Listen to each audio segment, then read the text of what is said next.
Stay a little longer. Doesn't it feel like time stands still when you're in his presence? Exodus 33:11 says this: inside the tent of meeting, the Lord would speak to Moses face to face, as one speaks to a friend. Afterward, Moses would return to the camp, but the young man who assisted him, Joshua, son of Nun, would remain behind or stay a little longer in the tent of meeting. Why don't you stay a little longer? You don't have to be in a hurry today. I want you to practice procrastinating only when you're in his presence. Those other tasks can wait. The emails will always be in your inbox. Stay with your Creator. Stay in his presence. He's worth every moment.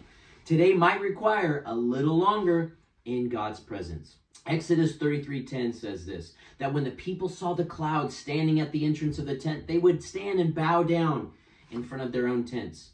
As Moses would meet with the Lord, the manifestation of his meeting was a cloud that enveloped the tent.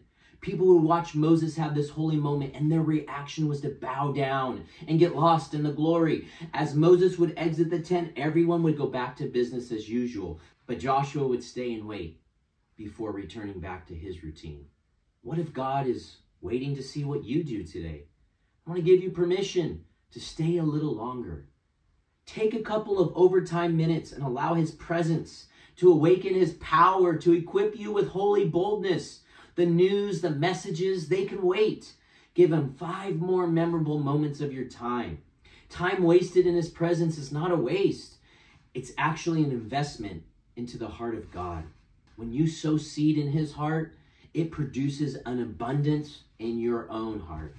What that means is this, that as you sow time with him, the return of your investment is that you become who you hang around. So take an extra moment to just wait on the Lord. Allow his presence to strengthen you. His presence brings peace. The absence of his presence brings anxiety. We have to be people of his presence. And when he comes, guess what? Everything must bow down.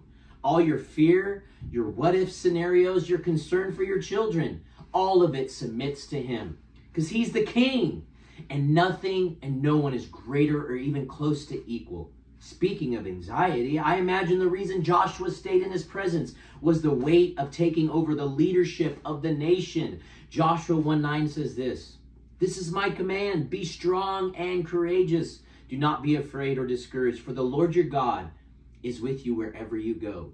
If Joshua wasn't a bit overwhelmed, God wouldn't have told him to be strong and courageous 3 times. Whatever your complex situation you are facing, his presence can solve it. He gives you confidence, direction, and fills you with joy. As you spend a little longer, be expecting a powerful experience like Ezekiel. His book, 1st chapter, 1st verse says this, "The heavens were opened, and I saw visions of God." What happens when you spend time with him? Your mind gets reset, and so does your priorities. You are suddenly catapulted into a world of discovery and become caught up in a fascination again. Let's be like Joshua today. When you're being pulled away from the meeting, stay a little longer.